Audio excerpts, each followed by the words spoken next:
کہ جو انہوں نے جنا وہ کتنا عظیم ہے، کہ اس سے پہلے پیارے اسلامی بھائی اس وقت دعوت اسلامی ابھی پلیٹ فارم پر بھی نہ آئی تھی، لیکن ماں جانتی ہے کہ میرا بیٹا دین میں کس طرح اپنے آپ کو ڈھال چکا ہے، کہ میرے پیر طریقت فرماتے ہیں کہ اس سے پہلے کہ میں جانے سے پہلے اپنی ماں کا ہاتھ چوم لوں، میری ماں نے میرا ہاتھ چوم لیا۔ اس کے بعد ماں سے الوداع ہوتے ہوئے مسجد کی طرف چلے، ایک اسلامی بھائی تشریف لائے اور فرمایا کہ آپ کی ہمشیرہ آپ کو بلا رہی ہیں۔ آپ اسلامی بھائیوں میں دین کے معاملات میں اس طرح مگن تھے کہ آپ نے کہا کہ انشاءاللہ میں تھوڑی دیر میں ترکیب بناتا ہوں۔ پھر دوسری دفعہ دوسرے اسلامی بھائی جب دوبارہ آپ کو بلانے آئے تو آپ کو کھٹکا لگا اور آپ نے فرمایا کہ میرا خیال ہے میری ماں کی طبیعت زیادہ خراب ہے۔ آپ اٹھے اور گھر تشریف لے کر آئے اور آپ کی ہمشیرہ بتاتی ہیں کہ بلکہ جب آپ تشریف لے کر آئے آپ اسی طرح فرماتے ہیں کہ میں سورہ یاسین کی تلاوت کرنے کی کوشش کرنے لگا، لیکن معاملہ والدہ کا تھا اور والدہ بہت قریبی رشتہ ہوتی ہے، مجھ سے سورہ یاسین نہ پڑھی جا سکتی ہے پریشانی کی حالت میں۔ اس کے بعد جب آپ کی والدہ کا وصال ہوا،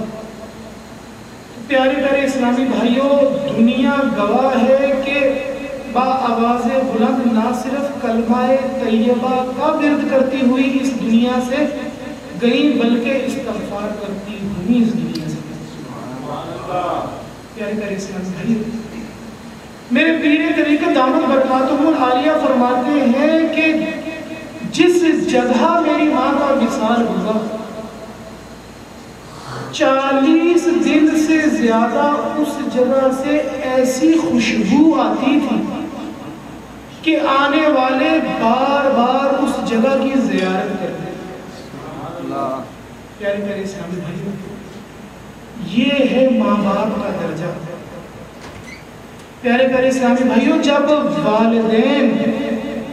جب مائیں پرہیزگار ہوتی ہیں تو بیٹے غوث اعظم جیسے ہی پیدا ہوتے ہیں۔ جب مائیں پرہیزگار ہوتی ہیں تو بیٹے سیدی اعلیٰ حضرت جیسے ہی ہوتے ہیں، اور کیوں نہ کہوں کہ جب مائیں صابر اور پرہیزگار ہوتی ہیں تو بیٹے ابو بلال الیاس قادری جیسی۔ پیارے پیارے اسلامی بھائیوں، ماں باپ کی نافرمانی کتنا بڑا گناہ ہے کہ ایسی عظیم رات میں بھی ماں باپ کے نافرمان کے لیے کوئی بچنے کا راہ نہیں ہے۔ اس کے بعد شراب کے عادی، زنا کے عادی، اور کچھ جگہوں پر روایت کے تصویر بنانے والے کا بھی ذکر آتا ہے۔ پیارے پیارے اسلامی بھائی،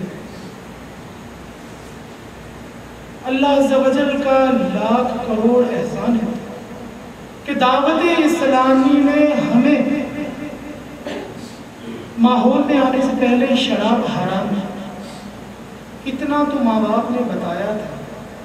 اور اگر اس سے زیادہ بھی بتایا تھا تو بھول گئے۔ الحمدللہ عز و جل کہ ہمیں یہ بتا دیا کہ شراب کتنی حرام چیز ہے،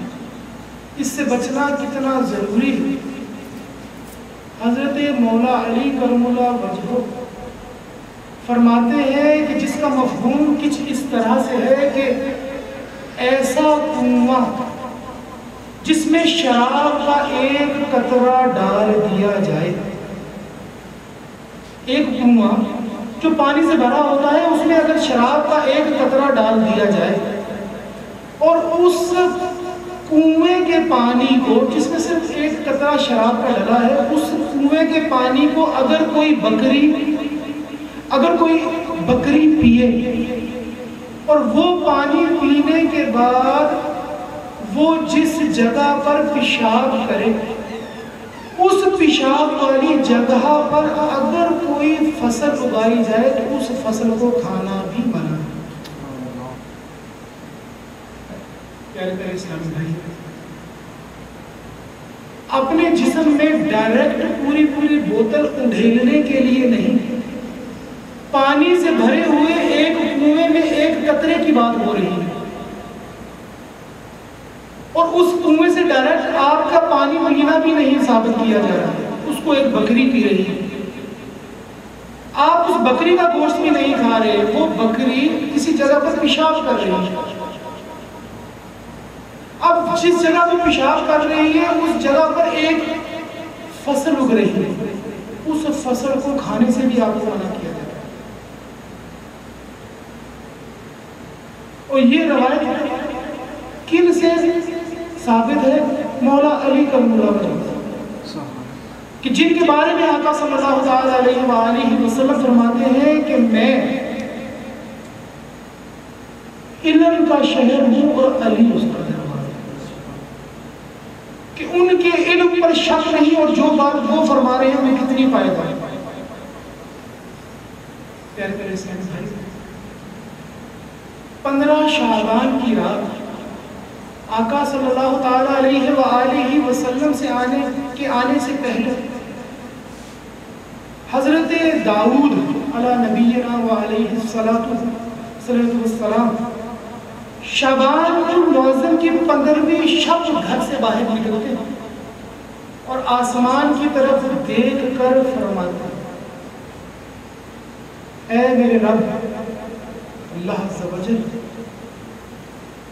اے داؤد کے رب، آج کی شب جو بھی دعا کرے اس کی دعا کو قبول فرما، نہ صرف دعا کو قبول فرما بلکہ جو تجھ سے مغفرت تلاش کرے تو اسے بخش دے۔ پیارے پیارے اسلامی بھائی،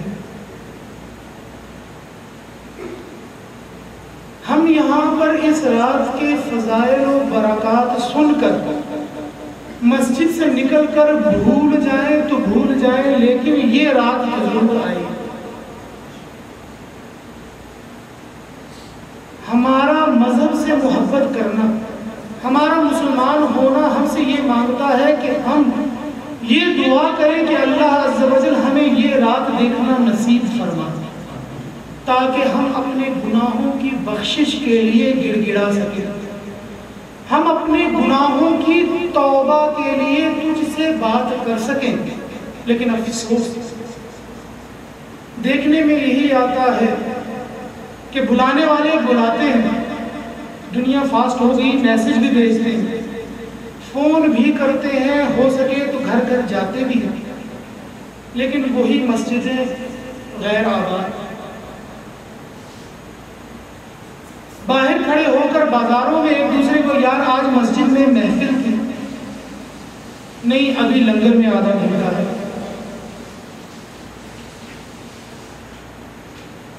پیارے پیارے اسلامی بھائیو، یہ باتیں بری لگتی ہیں، کیوں لگتی ہیں؟ سورج کے سامنے آنکھیں بند کر کے آپ چاہے دنیا کو بجلی جلانے کا کہیں، سب آپ کو ہی پاگل کریں، کہ آنکھیں کیوں نہیں کھولتے کہ سورج سے زیادہ روشنی تمہیں کہاں ملے گی؟ آنکھیں بند کر کے بجلی جلانے کا کہتے ہیں۔ پیارے پیارے اسلامی بھائی، یہ سب وہ حقیقتیں ہیں، اور حقیقت ہوتی ہی کڑوی ہے۔ پیارے پیارے اسلامی بھائیو، یہ رات بھی آ جائے گی، اپنے فیوز و برکات بھی لٹا جائے گی، لینے والے لے جائیں